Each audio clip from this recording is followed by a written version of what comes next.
Saudara, Kejaksaan Agung menetapkan tersangka baru kasus dugaan korupsi ekspor CPO dan turunannya termasuk minyak goreng periode 2021-2022. Satu orang tersangka yang ditahan yaitu pihak swasta dengan inisial LCW.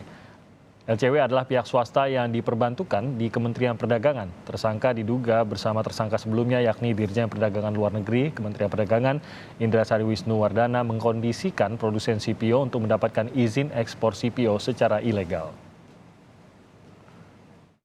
Tersangka di dalam perkara ini diduga bersama-sama dengan YWW selaku Dirjen Perdagangan Luar Negeri telah mengkondisikan produsen CPO untuk mendapatkan izin persetujuan ekspor CPO dan turunannya secara melawan hukum. Sebelumnya di pertengahan April lalu, Kejaksaan Agung menetapkan 4 tersangka mafia minyak goreng. Salah satu tersangka adalah Dirjen di Kementerian Perdagangan, sementara tersangka lainnya adalah pihak swasta. Keempatnya disangkakan korupsi persetujuan izin ekspor crude palm oil atau CPO yang menyebabkan minyak goreng di tanah air langka dan mahal harganya. Saudara, lebih jauh mengenai kasus mafia minyak goreng yang semakin terkuak setelah Kejaksaan Agung menetapkan lagi satu tersangka, kita akan langsung bahas bersama Jaksa Agung Republik Indonesia, Sanitiar Burhanuddin. Selamat pagi, Pak Jaksa Agung. Selamat pagi, Mas. Apa kabar? Sehat-sehat? Salam sehat selalu juga untuk Bapak. Terima kasih sudah menyempatkan waktu untuk berbincang dengan Kompas TV hari ini, Pak Burhanuddin. Pak, saya langsung mengenai penetapan tersangka baru oleh Kejaksaan Agung terkait kasus mafia minyak goreng. Update-nya ini sebenarnya perannya dari LCW ini apa, Pak, di sini, Pak? Ya. LCW ini adalah orang swasta ya yang direkrut oleh Kementerian Perdagangan ya, tanpa surat keputusan dan tanpa suatu kontrak tertentu. Tetapi di dalam pelaksanaannya dia ikut menentukan kebijakan tentang peredaran, prosedur tentang distribusi minyak goreng. Dan ini kan sangat riskan begitu. Dia orang swasta, tetapi kebijakannya dia di situ sangat didengar oleh dirjennya. Nah, itu berarti perekrutannya tidak sah, dan perekrutnya sendiri apakah jelas sebenarnya, Pak Burhanuddin? Kami tim penyidik sudah mencoba statusnya apa sih di sana. Ya. Tapi belum ada, dia belum menyampaikan apa statusnya juga, dan tidak ada surat keputusan yang menentukan dia adalah swasta yang direkrut menjadi suatu struktural atau organisasi dalam satu kepengurusan atau di dalam suatu kementerian gitu. Tapi hadir begitu, Pak, ya, di Kementerian Perdagangan, hadir pula kah di dalam rapat-rapat penting mungkin dalam penentuan kebijakan-kebijakan terkait dengan CPO ini? Iya, hadir dan ikut menentukan kebijakan ini. Kami punya bukti-bukti digitalnya bahwa dia ikut serta dalam keputusan ini. Berarti ada di dalam rapat-rapat tersebut. Tapi yang memberikan kewenangan masih belum jelas ya, Pak? Dan peran aktif dia. Dan berperan aktif, ya.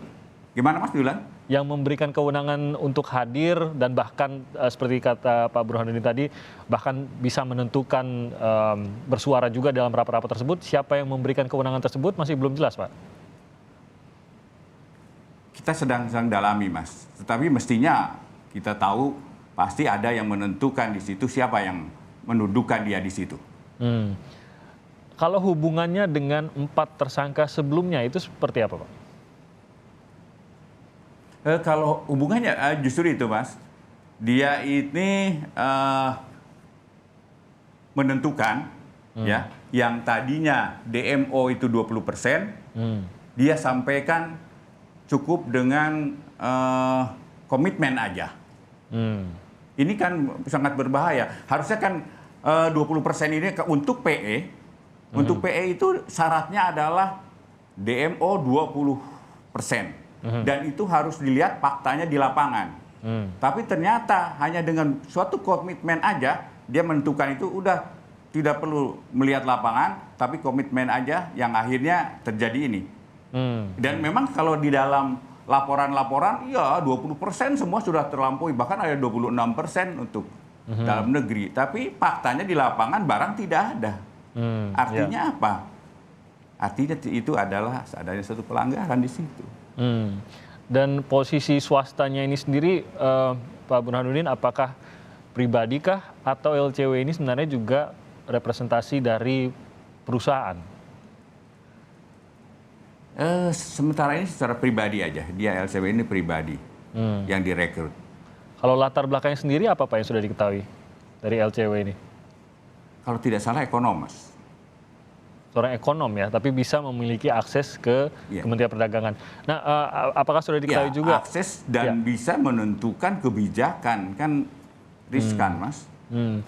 Apakah sudah diketahui juga mengenai ya kalau tadi latar belakang ya, tapi sejak kapannya begitu Pak Burhanuddin sudah dalam tanda kutip berkeliaran di Kementerian Perdagangan? Sejak kira-kira kemungkinan dengan struktur menteri yang baru kalau tidak salah, Mas. Oke, jadi belum terlalu lama ya dari kabinet baru saja. Nah, ya dia tidak ya. Januari kalau tidak salah, Mas, keberadaannya itu. Oke, masih cukup baru sebenarnya ya Pak Burhanuddin ya. Dan memang itu kita masih di tengah masa-masanya langka-langkanya minyak goreng pada bulan Januari seperti kita ingat. Nah, dalam awal, Mas, awal langkanya terjadi minyak goreng. Iya. Dari pihak Kementerian Perdagangan sendiri tanggapannya sejauh ini untuk mendukung proses penyidikan yang sudah dilakukan oleh Kejaksaan bagaimana Pak Burhanuddin? Dari Kementerian sangat terbuka, Pak, untuk kami ungkap semuanya, siap, Mas. Jadi siap mensupport. Sangat bagus. Siap bahkan siap. Oke, nah Pak Burhanuddin, ini penetapan tersangka baru kasus mafia minyak goreng ini kan, ini juga seakan menjawab kepercayaan masyarakat saya yakin Bapak juga membaca juga atau mengikuti survei nasional yang dilakukan beberapa waktu yang baru ini, 68,7% masyarakat yakin Kejaksaan Agung mampu menuntaskan kasus mafia minyak goreng. Ini mungkin mendorong tentu saja kepercayaan diri dari Kejaksaan Agung, tapi di sisi lain juga menjadi mungkin ya Pak ya dilihat sebagai inilah beban yang diberikan oleh masyarakat bagi Kejaksaan Agung agar benar-benar bisa mengungkap sampai tuntas begitu Pak Jaksa Agung. Anda sendiri melihatnya bagaimana? Ya, tentunya ini kepercayaan masyarakat begitu pasti kami akan tuntaskan, Mas, dan harus dituntaskan. Siapapun di balik itu Pak, dalam arti ini kan selalu ada kecurigaan, ada yang juga memiliki kuasa begitu, kemungkinan juga yang bermain di sini ataupun mungkin saja keterlibatan aparat lainnya. Ya, sepanjang ada fakta, ada data, ada keterangan yang menentukan mengarah ke situ, kami insya Allah tidak akan ragu, Mas. Kalau dari kerugian sendiri Pak Burhanuddin, dari Kejaksaan sendiri sudah ada perkiraankah berapa sebenarnya kerugian negara, belum lagi kerugian di tengah masyarakat tentu saja. Saat ini kita ingat masih dihitung bersama BPKP, tapi apa yang sudah diketahui? Sama kami terus bersama BPKP, Mas, untuk menentukan, karena kan ini tidak hal yang betul yang tidak mudah gitu. Kami terus koordinasi terus, kami kerjasama harus setiap hari ada aparat kami dan aparat BPKP itu bekerja sama terus untuk mempercepat untuk mengetahui berapa sih kerugian yang ditimbulkan. Pak Burhanuddin, kalau mungkin dari mata orang awam seperti saya dan juga mungkin pemirsa kami begitu. Begitu panjang masalah yang dihadapi Pak Burhanuddin, masalah minyak goreng ini berbulan-bulan begitu Pak Burhanuddin, kok negara bisa disulitkan oleh hal seperti ini dan setidaknya apakah ada keterlibatan kuasa yang lebih besar? Nah, Jaksa Agung ataupun Kejaksaan tentu saja kemungkinan akan menghadapi juga kalau memang ada kekuatan yang besar bermain di sini Pak Jaksa Agung, apalagi kalau itu terorganisir. Bagaimana strategi dari Kejaksaan Agung untuk bisa mengatasi hal seperti ini? Kami, Mas, yang penting bagi kami itu ada fakta, ada data, ya. Kami sampai saat ini tidak ada halangan, tidak ada hal-hal yang harus kami hadapi, tekanan-tekanan pun tidak ada. Kami berjalan insya Allah, bahkan kami bersyukur masyarakat ikut mensupport kami, dan itu adalah modal besar bagi kami, Mas. Dan juga dukungan Presiden Pak Burhanuddin untuk penuntasan dari kasus mafia minyak goreng ini kan juga sudah diungkapkan juga kepada kejaksaan. Nah, bagaimana bentuk dukungan ini diterjemahkan oleh kejaksaan dan bagaimana ini mendukung kejaksaan dalam menuntaskan benar-benar mafia minyak goreng ini? Ini, Mas, saya tuh di kejaksaan udah 35 tahun, Mas. Dan baru ini saya memperoleh seorang presiden yang begitu konsen mendukung penegakan hukum, Mas. Saya mungkin tidak bisa menyelesaikan Jiwasraya, tidak bisa menyelesaikan Asabri dan kasus-kasus lain kalau tanpa dukungan penuh dari presiden dan sangat mensupport untuk penegakan hukum.